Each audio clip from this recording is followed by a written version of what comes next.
بسم اللہ الرحمن الرحیم قال اللہ تبارک و تعالی فی کلام المجید والفرقان الحمید ما کان محمد ابا احد من رجالکم ولکن رسول اللہ وخاتم النبیین وکان اللہ بکل شیء علیما قال النبی صلی اللہ علیہ وسلم انا آخر الانبیاء وانتم آخر الامم صدق اللہ العظیم وصدق رسولہ النبی الکریم ونحن علی ذلک لمن الشاہدین والشاکرین والحمد للہ رب العالمین۔ میرے انتہائی قابل قدر دوستو، معزز سامعین، ساتھیوں، عقیدہ ختم نبوت پہ ہمارے آج کے میزبان حضرت مولانا یعقوب فیض صاحب دامت برکاتہم العالیہ کی ایک طویل عرصے سے اس علاقے میں یہ انعقاد پذیر کانفرنس آج اپنے 14 سال مکمل کر رہی ہے۔ اور میرے دوستو، مجھے جو عنوان دیا گیا ہے اس عنوان پہ مجھ سے پہلے ہمارے جید علماء اور خصوصاً عقیدہ ختم نبوت پہ اپنی ایک منفرد پہچان رکھنے والے حضرت مولانا اللہ وسایہ صاحب دامت برکاتہم العالیہ نے بڑی تفصیلی بات کر لی ہے، لیکن چند طالب علمانہ باتیں آپ حضرات کے سامنے پیش کرنے کی کوشش کروں گا۔ میرے عزیز ساتھیوں، آقا انعامدار حضور نبی اکرم صلی اللہ علیہ وسلم کی نبوت ایک ایسی نبوت ہے جس نبوت کا دائرہ کار مشرق سے لے کے مغرب تک، شمال سے لے کے جنوب تک اور زمین سے لے کے آسمان بر کے عرش معلیٰ تک ہے۔ ہمارا عقیدہ اور ایمان ہے اس دائرہ کار کے اندر آقا کے دعوی نبوت کے بعد قیامت تک کے لیے کسی دوسرے نبی کی کوئی گنجائش نہیں۔ ہاں، اگر کوئی نبی یہ سمجھتا ہے کہ اسے نبوت کا دعویٰ کرنے کی ضرورت ہے، ہم پہلی اور آخری بات یہ کرتے ہیں، اللہ کے نبی حضور صلی اللہ علیہ وسلم کا جو دائرہ نبوت ہے، اس کے باہر اگر کوئی نبوت کا دعویٰ کرنا چاہے تو ہمیں حرج نہیں، اس لیے کہ زمین سے آسمان تک، مشرق سے مغرب تک، شمال سے جنوب تک یہ وہ جگہ ہے جس کے جن و انس اور عام اور خاص سارے کے سارے اللہ کے نبی حضور صلی اللہ علیہ وسلم کے ماننے والے ہیں۔ اب قیامت تک کے لیے آپ کے بعد کسی نئے نبی کی ضرورت نہیں ہے۔ اگر کوئی یہ کہتا ہے میں نبی ہوں، اس امت کے ان لوگوں نے جو آقا انعامدار کے سچے عاشق تھے، روز اول سے لے کے آج کے دن تک کبھی کسی کو تسلیم نہیں کیا، اس لیے کہ جس کی نظر آقا انعامدار حضور نبی اکرم صلی اللہ علیہ وسلم کے چہرہ انور پہ پڑ جائے، کیا خیال ہے قیامت تک کے لیے وہ دنیا کی تمام تکلیفیں برداشت کر سکتا ہے، دنیا کے تمام مظالم اپنی جان پہ سہ سکتا ہے، لیکن اس وقت کے ابو جہل سے لے کے آج کے وقت کے طاغوت تک کبھی بھی آقا انعامدار کی محبت سے رخ نہیں پھیر سکتا،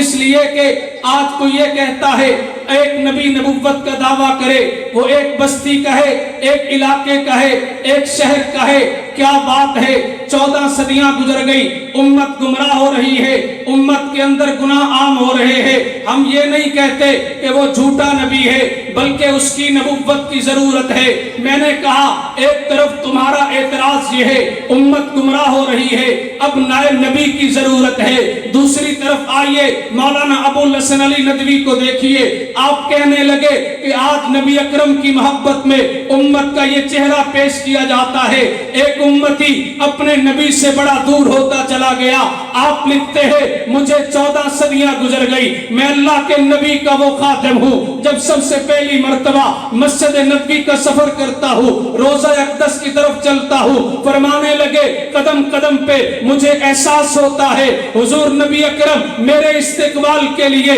آپ منتظر ہیں۔ میرے عزیز دوستو، اللہ کے نبی کا یہ امتی آج 14 صدیاں کے بعد اگر کوئی یہ کہے نئے نبی کی ضرورت ہے، نئی مدینہ جانے آنے والے ہر امتی سے، مدینہ جانے والے ہر آدمی سے ذرا پوچھئے تو صحیح، اگر آپ کا یہ سفر مدینے کے لیے ہے، آپ کی کیفیت کیا ہے، آپ کے ایمان کا عروج کیا ہے، آپ کا ایمان کی بلندی کیا ہے؟ ایک ایک امتی بتلائے گا۔ جب اپنا قدم مدینہ کے لیے اٹھاتا ہے وہ محسوس کرتا ہے اللہ کے نبی مجھے منتظر ہے۔ جب مسجد نبوی کے میناروں کو دیکھتا ہے وہ محسوس کرتا ہے گویا کہ یہ مینار میرے حقیقی گھر ہے۔ آپ فرمانے لگے جب میں نے مسجد نبوی کے مینار پہ نظر پڑی مجھے محسوس یہ ہوا جیسے کوئی سالوں کا بھولا ہوا اپنے گھر کو لوٹا ہے۔ فرمانے لگے میں نے مسجد نبوی میں پہلا قدم رکھا مجھے محسوس یہ ہوا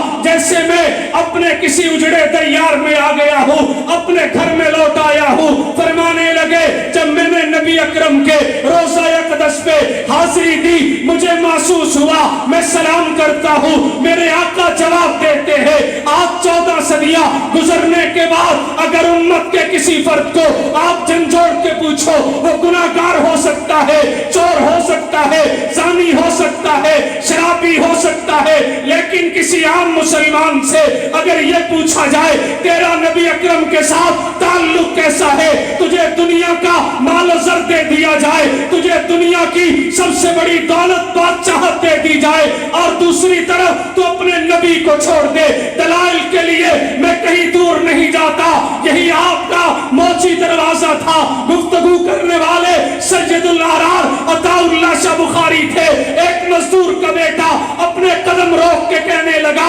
کون ہے مولانا جو بات کر رہے ہیں؟ کسی نے کہا عطا اللہ شاہ بخاری ہے۔ کہنے لگا ان کہنا کیا چاہتے ہیں؟ کسی نے بتایا ایک بدبخت رات کو پال لے آقا انعامدار کے متعلق گستاخانہ کتاب لکھی ہے۔ کہنے لگا مجھے اردو سمجھ نہیں آتی، بات پلے نہیں پڑتی، آپ بتائیے مولانا کی گفتگو کا مقصد کیا ہے؟ کسی مدرسے کا طالب علم نہیں، کسی سکول کا طالب علم نہیں، کسی فلسفے کا طالب علم نہیں، کسی کالج یونیورسٹی میں نہیں گیا، ایک مزدور کا بیٹا ہے، لوہے کا کام کرتا ہے۔ کسی نے کہا مولانا کا دعویٰ یہ ہے اگر تم آقا انعامدار کے سچے غلام ہو، آقا انعامدار کے سچے امتی ہو، پھر آئیے اپنے ایمان کا ثبوت دیجئے۔ اس ان پڑھ آدمی نے کہا اگر بات نبی کی عزت کی ہے، اگر بات نبی کی محبت کی ہے، اگر تقاضا ایمان کا ہے، صفات محمدی کا ہے،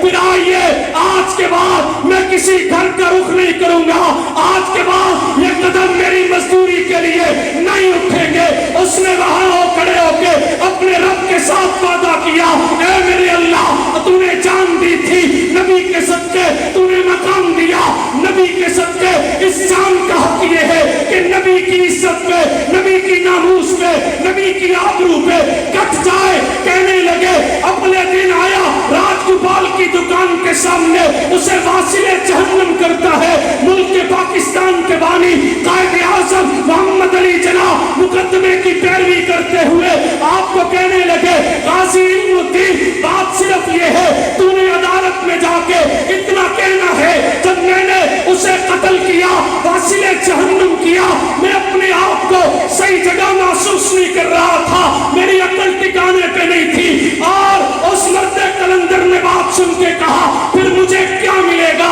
کیا فائدہ ہوگا؟ قائد اعظم کہنے لگے تجھے راشن مفت دیا جائے گا، تیرے خاندان کو نوکریاں دی جائیں گی، تجھے دنیا کے اندر مقام مل جائے گا۔ عدالت سجی، ایک طرف قائد اعظم دلیل کے لیے آیا، دوسری طرف نبی کا غلام جو کبھی کسی کتاب کو کھول کے نہیں دیکھا، جس نے کبھی کسی مدرسے اور مسجد کا رخ نہیں کیا، عدالت میں کھڑے ہو کے جج کو کہنے لگا جج صاحب ایک طرف یہ پڑھے لکھے لوگ ہیں، ایک طرف آکسفورڈ یونیورسٹی کے فاضلین ہیں، ایک طرف میں ان پڑھ کھڑا ہوں، میرا سوال آپ سے ہے ایک طرف دنیا کی نوکری، ایک طرف دنیا کی بادشاہت، ایک طرف دنیا کا راشن ہے، دوسری طرف روزانہ رات کو آمنہ کے لال مکہ کے در یتیم حضور سرور کونین خاتم الانبیاء سب کہو صلی اللہ علیہ وسلم فرمانے لگے دوسری طرف جیسے میری آنکھ لگتی ہے میری بیرک میں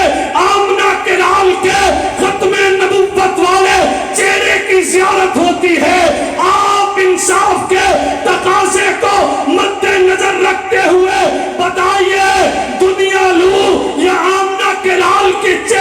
زیارت کروں. میرے دوستو، ایک ان پڑھ آدمی نے امت کے علماء کو، پڑھے لکھوں کو، یونیورسٹیوں میں جانے والوں کو یہ پیغام دے دیا، اگر تقاضا حق اور باطل کا ہو، اگر بات آقا کی ختم نبوت کی آئے، پھر دنیا کی نوکری کو جوتے کی نوک پہ رکھتے ہوئے آقا سے محبت اور وفاداری کا ثبوت دیتے ہوئے دنیا والوں کو بتا دو، ہمارا جینا، ہمارا مرنا، ہماری زندگی، ہمارا مال، ہماری جان، ہمارے سب کچھ ہمارے آقا کے لیے ہے. آج بھی سب کچھ اللہ کے نبی کے نام تھے،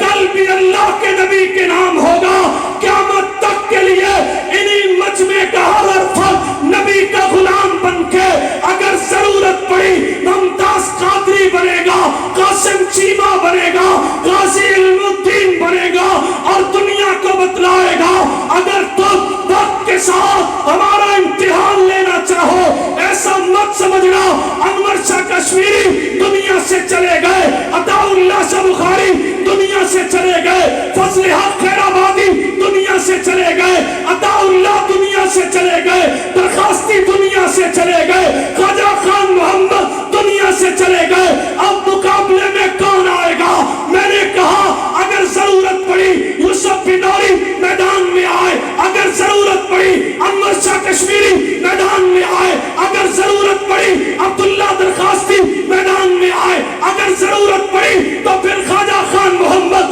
میدان میں آئے. اگر آج وقت نے امتحان لینا چاہا تو پھر مفتی محمود کا بیٹا قائد جمعیت، قائد بطل حریت آپ میدان میں اترے، عدالت کی چوکھٹ پہ اپنا قدم رکھ کے دنیا کو پیغام دیتے ہیں تم ہماری سیٹیں لے سکتے ہو، ہمیں اسمبلی سے باہر رکھ سکتے ہو. اور دنیا کے دوستوں، سیاسی پارٹیوں کو جوائن کرنے والوں، آپ کے لیڈر اگر عدالت میں جائے اپنی دولت کے لیے، اپنی اولاد کے لیے، اپنے مال کے لیے، جس مولوی کو میں نے ووٹ کی پرچی ڈالی میرے مولوی نے اپنی زندگی کا قرض چکا دیا. جب باری ختم نبوت کی آئی پھر چیف جسٹس کو کہنے لگے آج تک تیرا واسطہ ان سیاستدانوں سے تھا جو تیرے سامنے ڈٹ نہیں سکے، آج نبی کی عزت کے لیے آیا ہوں. اگر تم نے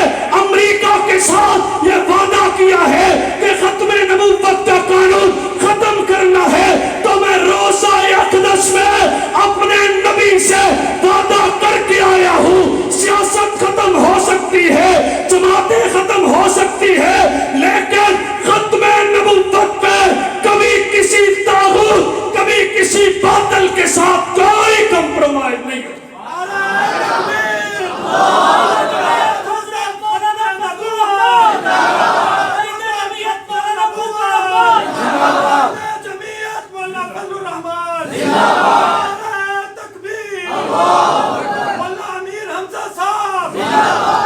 میرے عزیز ساتھیوں، ہر چند دنوں کے بعد ہمیں چیک کیا جاتا ہے مولوی کے ایمان کہاں تک پہنچے. آیا اگر ہم کوئی ایسی ویسی بات کریں ملا برداشت کر سکتے ہیں یا نہیں؟ ہر چند عرصے کے بعد امتحان لینے کے لیے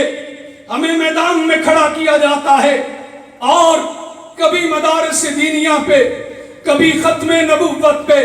کبھی علماء کی عزت آبرو پہ کسی قسم کی بات کی جائے اور چیک کرتے ہیں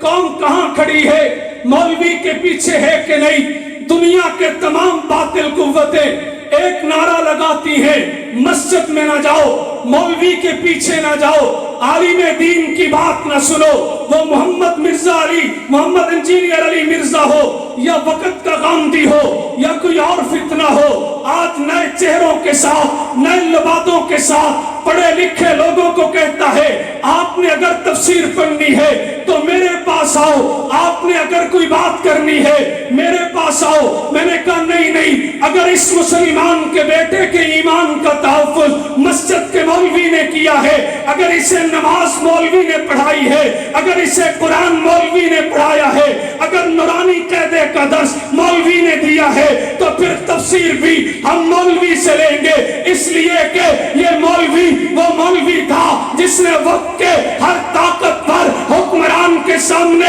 اپنے آپ کو پیش کیا. لاؤ تاریخ کو دیکھتے ہیں, آقا انعامدار کا دور ہے. ایک طرف منافقین تھے جو کہا کرتے تھے یہ 313 ہے, وہ 1000 ہے, یہ ہار جائیں گے, وہ جیت جائیں گے, تم ادھر نہ جاؤ ادھر چلے جاؤ. لیکن 313 نے اپنے ایمان کی مضبوطی پہ اس وقت کے باطل کو بتلایا. ہم تعداد میں کم ہو سکتے ہیں لیکن ہمارا ایمان اپنی معراج پہ ہے. ہمارا ایمان آقا کے صدقے عرش معلیٰ تک پہنچتا ہے. پھر وقت نے دیکھا آقا جیت گیا, باطل ہار گیا. وہاں سے بات چلی کربلا میں پہنچی. ایک طرف نبی کا نواسا ہے, ایک طرف وقت کا یزید ہے. پھر فیصلہ آپ کیجئے کیا ہوا. چشم فلک نے نظارہ دیکھا, آج 14 صدیاں گزر گئی. حسین کا غلام حسین کا نام لیتا ہے, یزید کے ماننے والے منہ چھپاتے پھرتے ہیں.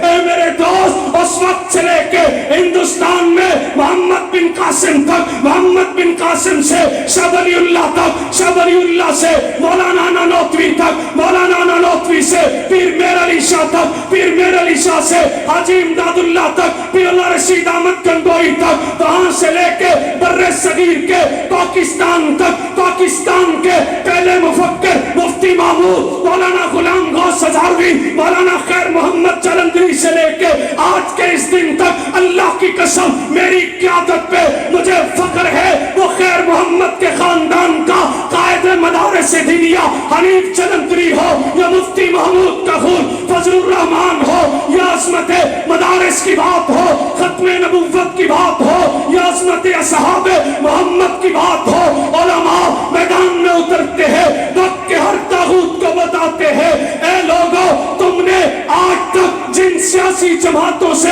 ٹکر لی, کسی نے اپنے لیٹر لکھے آج کے بعد فلاں تاریخ سے کوئی ہمارا تعلق نہیں, کسی نے کہا ہمارے بندے چھوڑ دیے جائیں, آپ ہمیں روڈ پہ نہیں دیکھو گے, لیکن رب کعبہ کی قسم ہے یہ دیوبند والے اپنے نبی کے عاشق بھی ہے, نبی کے لیے جان بھی پیش کرتے ہیں. انہوں نے کہا اگر آپ نے تاریخ ختم نبوت کے نام پہ ہمارے علماء کی دہلی کے اندر لاشیں لٹکائی, ہم نے برداشت کیا. آپ نے ہمارے اکابرین کو تختہ دار پہ کھڑا کیا, ہم نے برداشت کیا. آپ نے ہمارے اکابرین پہ فرقہ واریت کا لیبل لگایا, ہم نے برداشت کیا. آج 2024 تک جائیے ملک کی جیلوں کا معائنہ کیجئے, سب سے زیادہ آپ کے مسلک کے علماء آج بھی پریشانیاں, تکلیفیں, صعوبتیں اور مصیبتیں برداشت کر کے سینہ سے پرو کے